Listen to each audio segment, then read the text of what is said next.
Hi, this is the game Commandos, and we're going to review... Say it. Oh, Axis and Allies D-Day.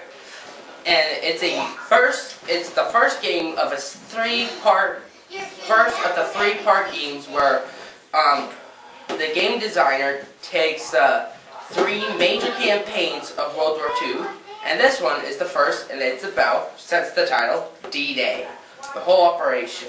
They also, later on, they'll go into Guadalcanal and the Battle of the Bulge. I believe there's more coming out later on. There's a lot of talk in the community about a North Africa campaign, North Africa game, and I also talked about an Eastern European game. Ooh, that would be interesting. Eastern Stalingrad. Europe. Oh, bloody. And cursed, not to mention. So, let's take the game comes with charts, reinforcement charts, a good maps, and it's a card-driven game and has order cards in it. Point to the cards. Cards. The order cards this is probably, I would say, the most approachable Axis and Allies game there is. Because several things. One is the setup is very easy. It has silhouettes of the characters that need to be put onto the board. So this is not an Axis and Allies or a complicated board game where you need to spend 45 minutes just setting up the game. It's rather simple. Also, the reinforcements are set for you, and it appears, and I think it's true, that these are historically accurate reinforcements, first, third, fourth wave of Omaha Beach. Yeah, they're historical. So these are the units that would have been in the first wave, the second wave, etc., etc. Now, the other thing about this is that the order cards are numbered, and so you go and you flip over a card, and that card tells you what to do. When it's completed, you put it face up in a pile. Except for the first card. The first card is about the airborne assault, which is right on these boxes, and it's historically accurate about the airborne assault, which the famous movie miniseries Band of Brothers takes place in it, and we like that movie. Yeah, we do. And anything else? How about the the factions in it? What are the factions? The factions in this include United States, United Kingdom, and then Germany. Germany and the Allies. The great thing about the Allies is that you have air support. You have airplanes that are on air patrol. What's the advantage for the Germans? The advantage for the Germans, if you look at the reinforcement chart here, you can see that there's quite a number of tanks. The Allies and the Americans have 5 tanks, and the Allied tanks come very late.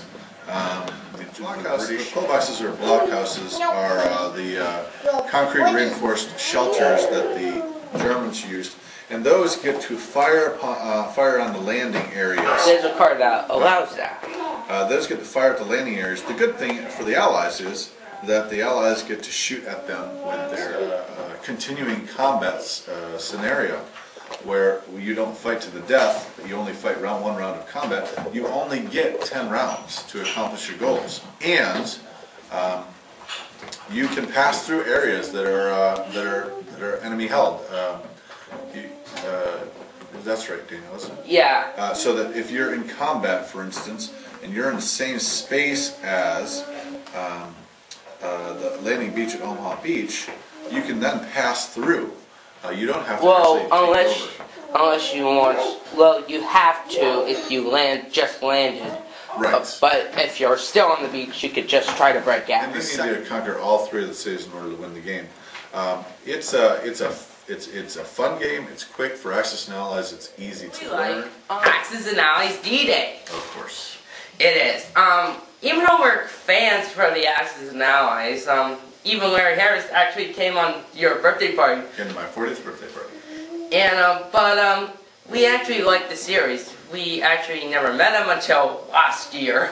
Right. And we actually liked this game before. I got my Thanksgiving for a Thanksgiving present, and it's a very good game. I like the card-driven system. It's very unique for all the other Axis and Allies games, because the other 2 operation games are not card-driven.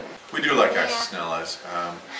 One of the frustrating things about most Access and Allies games is that you never quite finish, to tell you the truth. And that's frustrating. You get a sense of who's going to win, but it's not guaranteed. The outcome is not certain.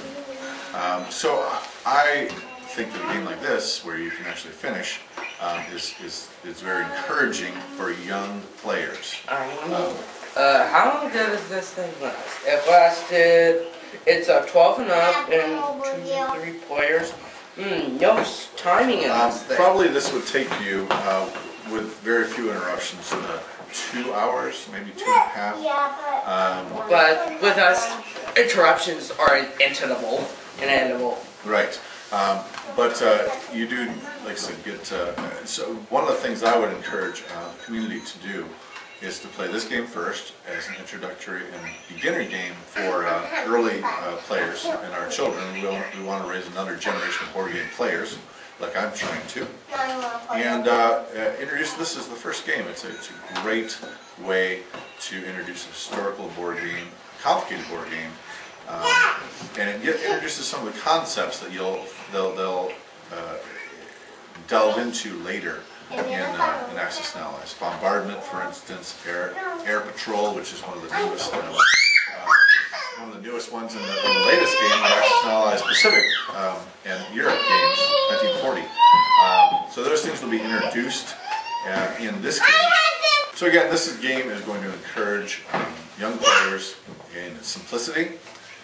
It's introducing concepts that they will delve into later in the more complicated versions, especially the ultra-complicated version of 1940, last released in Pacific and then shortly to be released in Europe. Now, that's not stuff for beginners, that's not stuff for 12-year-olds in general. That's more of like hardcore Access and Allies game, or people who are really into World War II. Right. And this is a game that does, again, teach you history, and there's nothing wrong with that. That's great. I like the history part of it. I think this would be a good game, along with Memoir 44, which I actually did a review on. Memoir 44 is another cartoon game, Right. and but I like this one because I think this one is better than Memoir 44 because of the huge scaleness of having repeated air supporting and much more stuff than Memoir 44. Memoir 44 is a little too light. This one is on medium. I like that. That's one. right. The other, like I said, I also like the fact that it's you can finish the game. The other thing I would encourage is perhaps and we've got one ourselves, a gaming area or a gaming zone where you actually just can leave those kind of board games set up. They're fun. They take us back to childhood when we're pushing around little pieces on the board, or little army men, or action figures, and it gives a milieu that encourages history, tactics, something else besides the video age with YouTube and video games and the internet. Face to face, what people have been doing for hundreds of years, face to face over a table, competing, whether it be card games or chess or checkers, and still, it takes us back to a bygone day. And this can be encouraged in the future. There's nothing like interactions over board games. Even when they get into arguments and fights over the rules, it's still it's a bad day at a board game. It's a better day than I think in most cases better than a good day at a video game.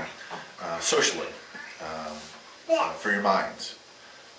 Are video games stinking fun? Yeah, video games are stinking fun. Yeah,